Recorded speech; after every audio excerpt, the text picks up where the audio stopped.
Hello, my lovelies. I'm Ginny O, the author with no last name, and it is November still, somehow.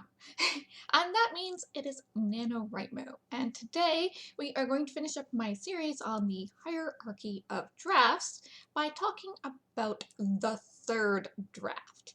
Now, in my last video, we talked about the second draft, and that video was really long and mildly overwhelming. So just to do a quick recap, the second draft is for your readers. It's to make your story comprehensible to somebody who's not in your head with you. And then I did a whole bunch of advice of what type of writing guidelines you can go looking for, from structure to show versus tell to description and all sorts of things. And then at the very end of the video, and I'm glad I remember to put it in at the end of the video, I made a point that because your second draft can be so overwhelming, it is okay to attack it in bits. When you are developing something, you don't have to develop everything all at once. You can, first go after your structure maybe, or maybe you're like really cringed on the dialogue, so you want to figure out how to fix your dialogue, or you're like, ugh, this is so sparse, I want more description to make it feel more alive. You can work on that. Or maybe you're like, oh, I have no idea what my conflict is. Maybe I need to work on my conflict before I do anything else. And it is okay to take it bit by bit. So maybe your second draft is more like 2, 3, and 4 drafts, or maybe it's just this one draft you've been working on and you just keep changing things in it. But you can take it in sections so it doesn't feel so overwhelming. Okay, so keep that in mind. Just like we don't compare our first drafts to anybody else's first drafts, and our first drafts will be better the more experience we have, depending on the project. We don't compare our second drafts and our development journey to anybody else's development journey of their stories, okay? So, the third draft. Now, who is the third draft for? Really? You're like, oh, I've got the story out for myself. I've got the story out for readers. Who is left? Well, this really depends on what route you're taking after you finish your second draft, or after you finish your third draft, really, to get your story out into the world. Are you publishing with trying to get a traditional publisher, or are you self-publishing and putting it up on Amazon, or what are you doing? Okay, so the third draft is for agents, editors, and reviewers who think of themselves as editors and will tell you so quite blatantly in their reviews. I've had reviewers come to me and say I found 12 comma mistakes in your book, and I'm like, it's an 110-page book. You found 12 comma mistakes on commas that have 17 rules that I can't even remember. Well, good for you. Most people aren't going to notice that. I'm just glad you found comma mistakes. It's really, thank you. My dad has done this to me. I found some mistakes in your book, and I said, okay, Daddy, will you put in the page number and, send me a little email, and I'll go and fix those and I can update the book. And he never done it. But anyway, so the third draft is a technical edit. This is when you focus on spelling and on grammar and on your line edits. Now, what is a line edit? Oh my God. A line edit is when you, or an editor, if you hire a line editor for this. Yes, there are different types of editor. And by the way, if you get somebody who says, I'm a development editor and a line editor, I wouldn't hire them. Choose them for one or the other, but don't choose them for both. So you going through your story line by line and finding, weak words, things that might be passive voice, filter words or words that you'll use over and over and over again, or phrases. Like, okay, when I read an Anne Bishop story, she likes to use anger snapped the whip a lot. And sometimes I just want to go, sweetie, I love you, but your editor needs to get you to find a new metaphor for this because this is getting really obnoxious. Like, I get that it's part of your world building, but you need to find a couple different metaphors instead of just one metaphor for losing your temper.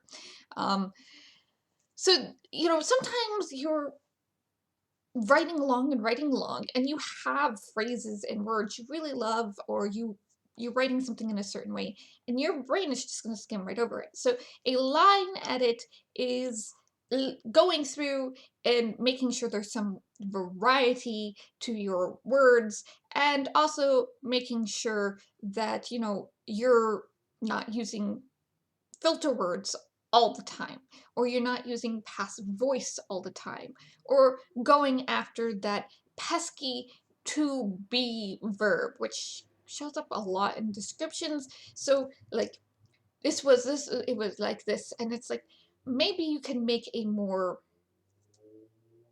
vibrant and clear description that doesn't use the verb to be.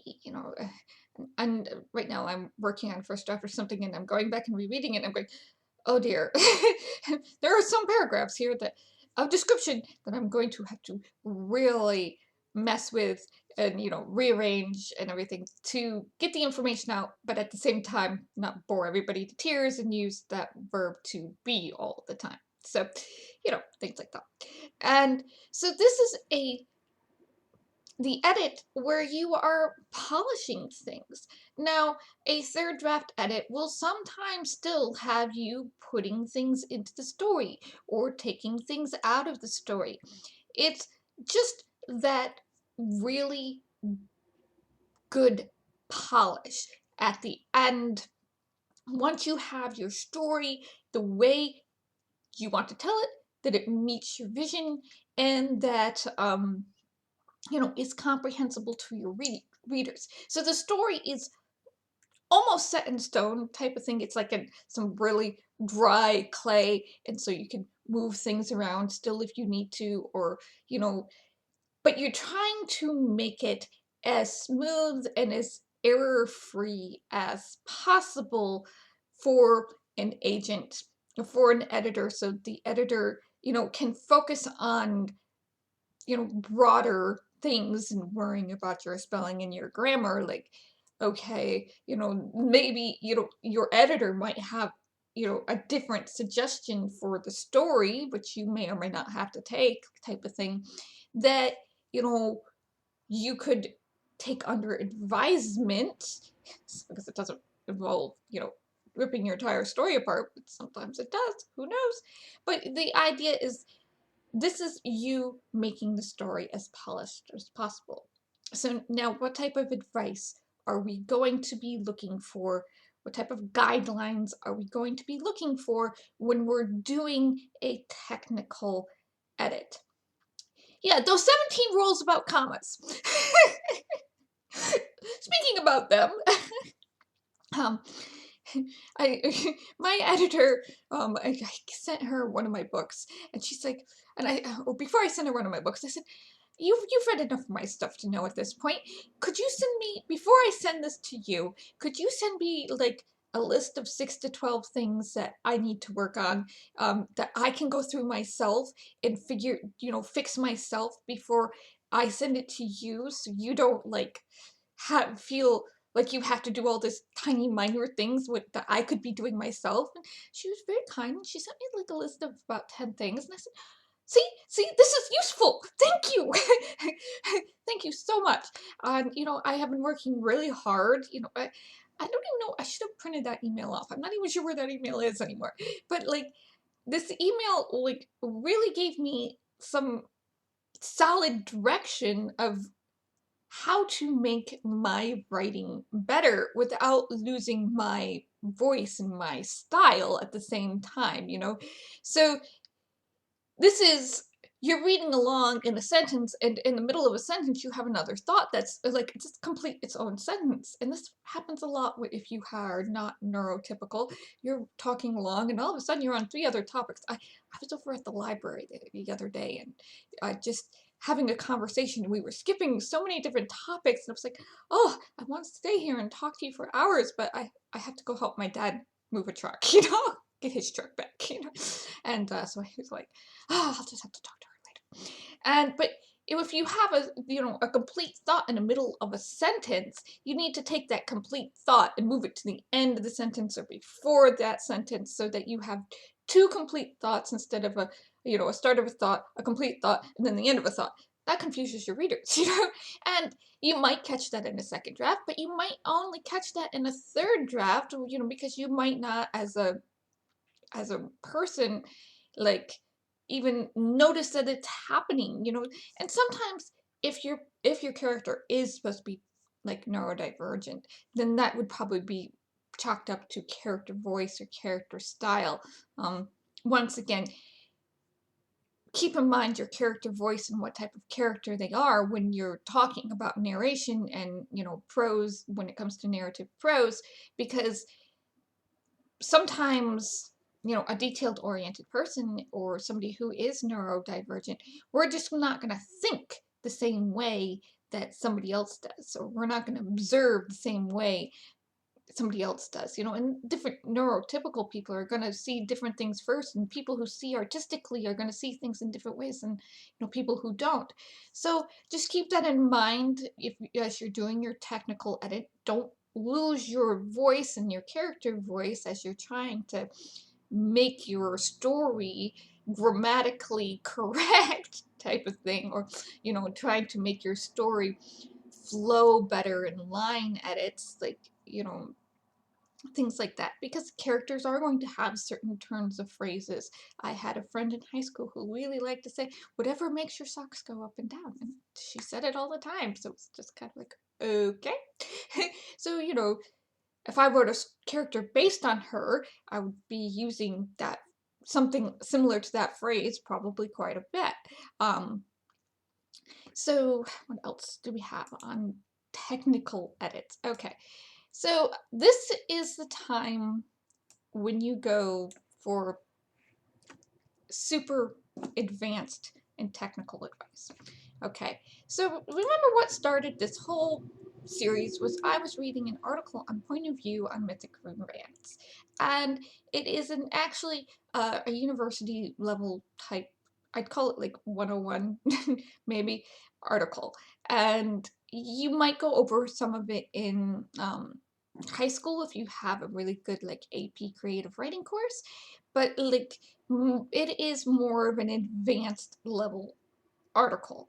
That's when, on a technical edit, this is when you start really thinking about keeping your point of view consistent. In the second draft, you're looking to nail down your point of view. Like your first draft, maybe your point of view is all over the place, but in your second draft, you just want to make sure that your pronouns agree and that your verb tenses agree, so that when you get to the third draft, the technical draft, then you can worry about whether or not your narrator has a personality disorder or whatever it is, that the way they put it. You can really start making sure in the third draft that the POV is consistent, that you are making sure it's clear to the reader who is doing the thinking and the point of view and the narration, depending on how you're doing it. So that type of advice, that type of guidelines is something you would seek out in a third draft. So grammar rules, POV, tense rules. If you are writing in present tense, the third draft is where you're going to be going through with that red pen and being very, very precise with it. I don't know what it is about present tense, but I find, as both a reader and as a writer, that present tense needs more editing than past tense. And I don't know why. This is just something I have observed. There are very few books written in present tense that I didn't think needed some editing in the basically in that type of prose. It wasn't even like my normal, oh, this story is not satisfying, you know, or this needed to be edited down or whatever. It was very much, this is a very much a tense issue, and I was just like, you have to be very, very precise with present tense over past tense for some reason. I don't get it. And also as a reader, personally, as a reader, it takes about a chapter, but I start translating your story to past tense anyway. That's just me. But, you know, this is when you're looking at when do these tenses get used and why do they get used. And some people are like, oh, that's part of point of view. Might come up in point of view articles. But, you know, whether you're using past tense or present tense, this is when you're going over that with that type of fine-tooth comb.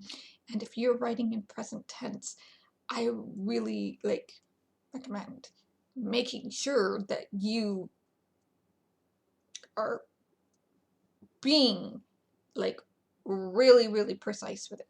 I don't know if how I can say it in any other way. There's very few present tense books that I can, you know, pull out of my head to recommend to read, to go, how this is how you use it precisely. Just because most of the time I forget which books are present tense and which books are past tense, because, like I said, I do the automatic translation. You know, so point of view, tense, grammar rules about commas and periods and Oxford commas and the not Oxford commas, but like the dashes, M dashes. Okay.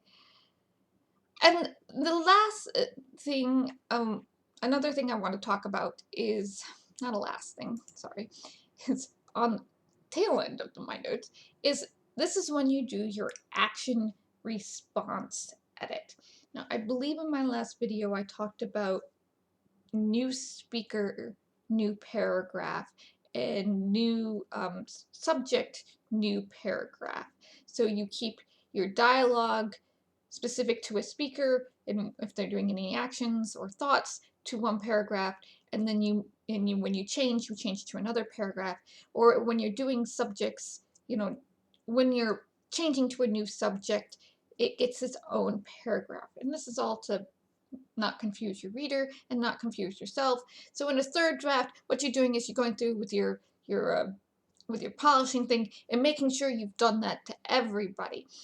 But we also need to talk about action response. So action in response is something that may not be covered in a lot of storytelling classes, I guess. It was not something I remembered from my narrative storytelling class, to be fair.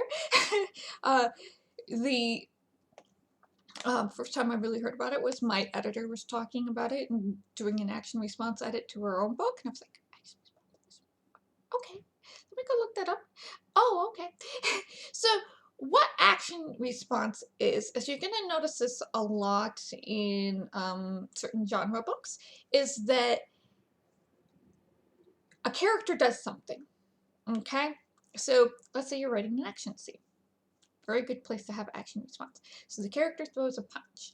Now, before the other character, you know, so before they can do anything else, like throw another punch or whatever, the other character has to respond. So if the character throws a punch, the other character has to put up a block before either the first character can throw another punch or the second character themselves can throw a punch. So punch, block, punch, or punch. So it is making it so that your characters are interacting with the each other. So one character does an action, the other character responds to that action, and then the first character can do another action. So it's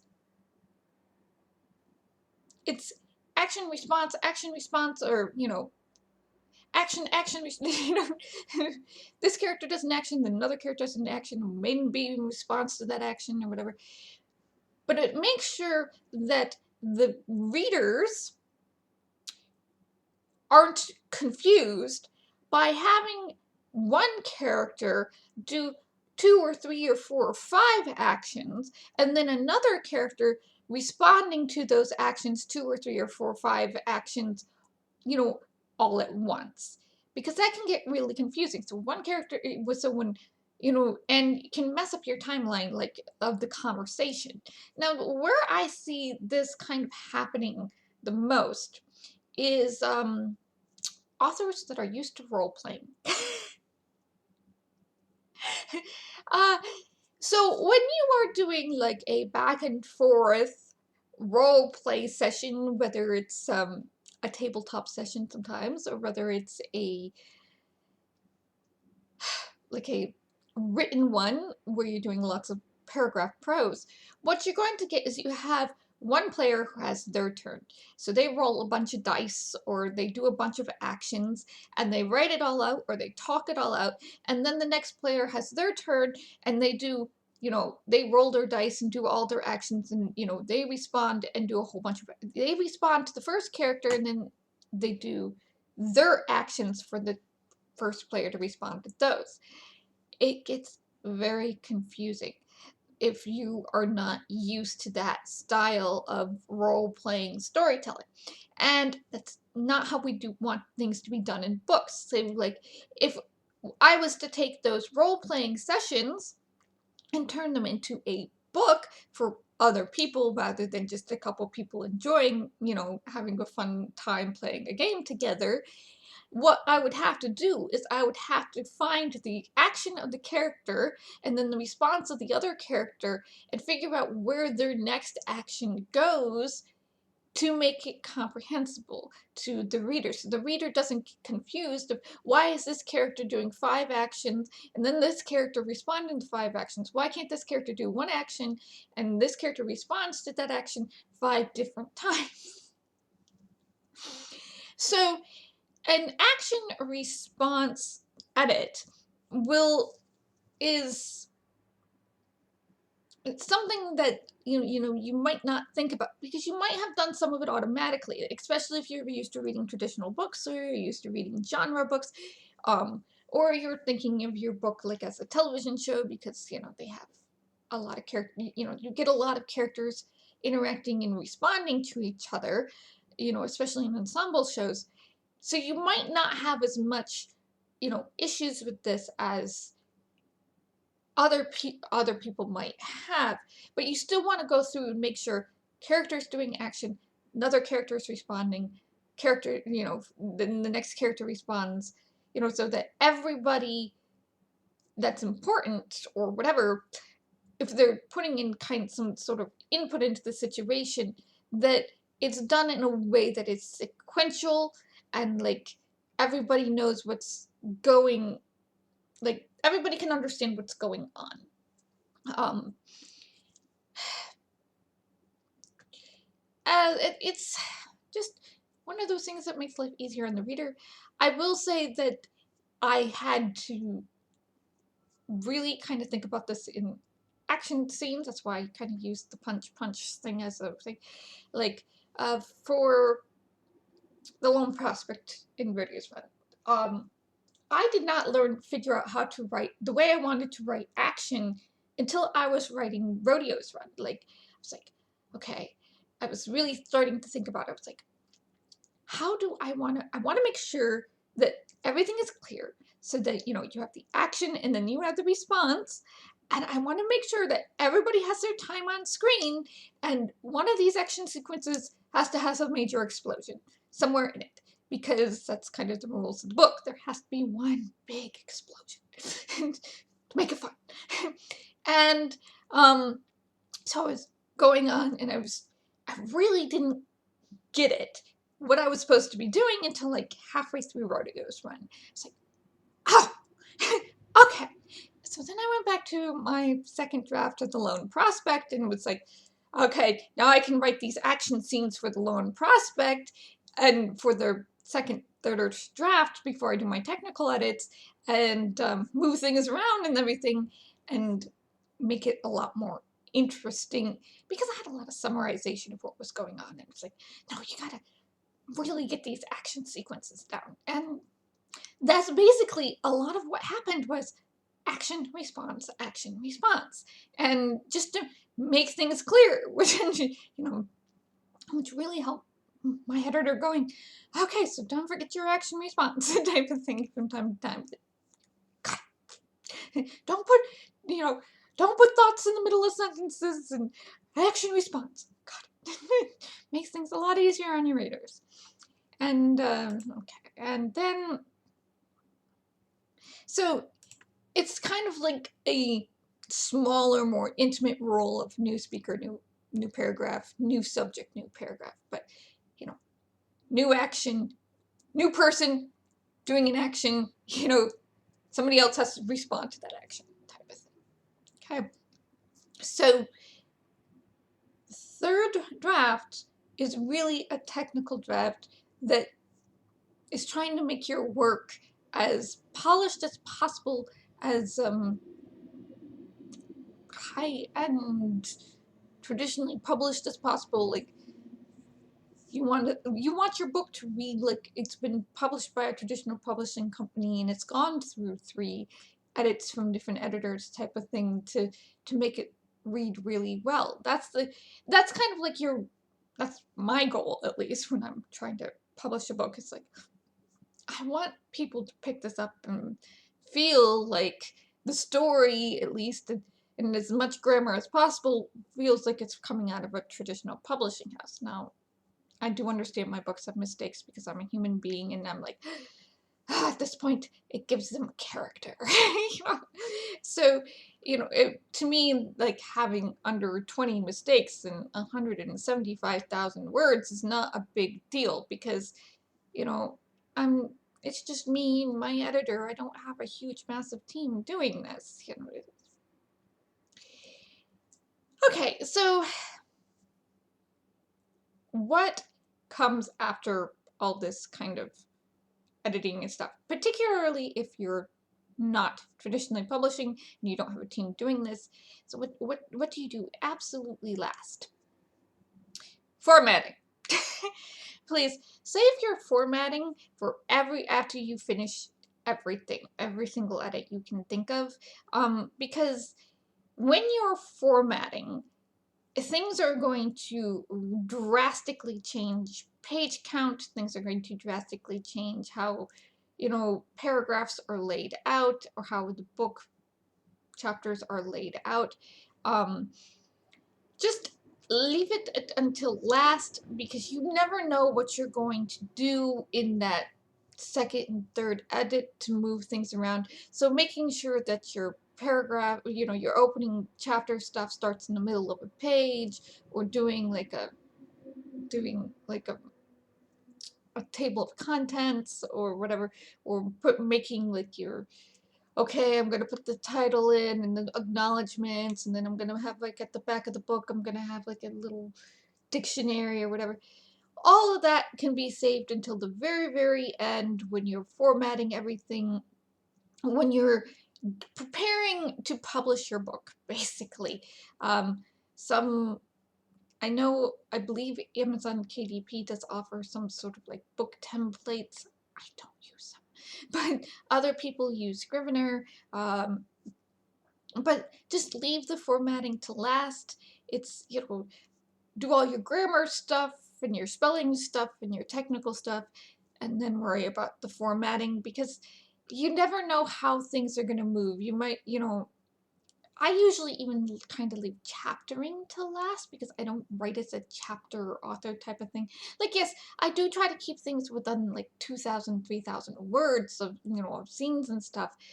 And I can do that because I've been doing it so long that I can figure out how long the scene or the chap needs to be. So like I can go through and I can be like, okay, this section's roughly 2,000 words and it's a complete chapter type of thing. But even then, sometimes I've been formatting and I've done my chaptering and like I've done my, you know, I'm doing my formatting and I'm trying to like do my chaptering. So it's like, and I get to this chapter and it's like, oh, that's too short.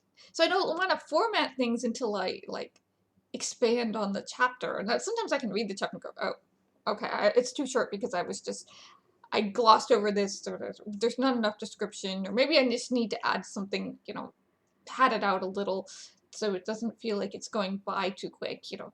Like if it's 1,800 words, I don't care, but if it's like 1,500 words, it's like, oh, no, I need to expand that, you know.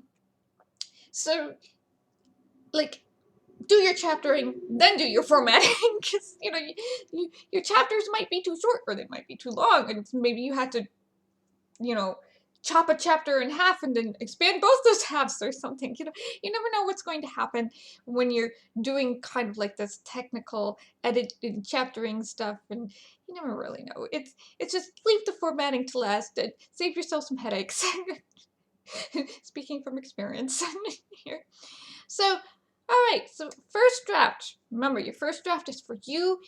Any type of writing advice or guidelines you're looking for are things that will keep you writing, to keep so just little tricks and tips to get you out of writer's block and to keep your brain engaged and going on your manuscript. Don't worry about anything technical at this time. I just worry about getting the story out. Now the second draft is taking that draft that you made for yourself and making it comprehensible to readers who don't share your brain. And you want to make it legible. So what the type of advice that you're going to be looking for is story crafting type advice.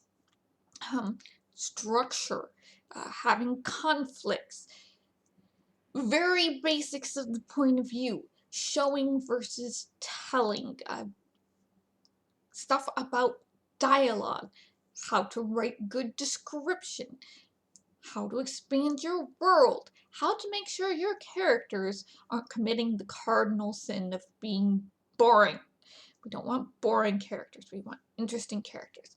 How to keep the tension in your book so readers keep turning pages. And the second draft, the development edit, can feel overwhelming. So don't be afraid to take it in chunks. Maybe you go through and you do a whole edit about description. Maybe you go through and you realize your dialogue is clunky, so you do an edit for your dialogue. You know, it might not be just 2 drafts, it might be 3 or 4 drafts, you know, as you move things around, or you're taking stuff in, you're putting stuff, you know, putting stuff in and taking stuff out, and things like that. So the second draft, it can be the most emotionally difficult. And then your third draft is for if you are going to be trying to sell this as a product, you need to go through and do your technical edits of grammar and spelling and checking to make sure your point of view is consistent, line edits, going up against filter words and passive voice, and having thoughts in the middle of sentences, and using overused words and very weak words as well, like well and so, things that I say a lot that you know, to keep the flow of my words going in these videos. So the third edit is your technical edit, and that can be when you do your chaptering as well. So do your chaptering, and then the very, very last thing to do, particularly if you're self-publishing, is formatting the book to make it look pretty, okay? You don't want to format your book all the way back in the second draft or whatever, because you don't know what's going to happen. It's just a waste of time. It's kind of like worrying about grammar in the first draft. It's just a waste of time. So that is the hierarchy of drafting. The types of advice that you're going to be looking for as you're working through your manuscript to take it from being something that's very rough, you know, just the different In my books, I like to compare it to a cake. So different ingredients of cake, to the cake being all mixed up and then the cake being all baked. So you're taking your book from a raw ingredients and making it into a really nice cake. Believe me. And you will find people out there who will want that cake. Okay? Don't, you know, that's the thing.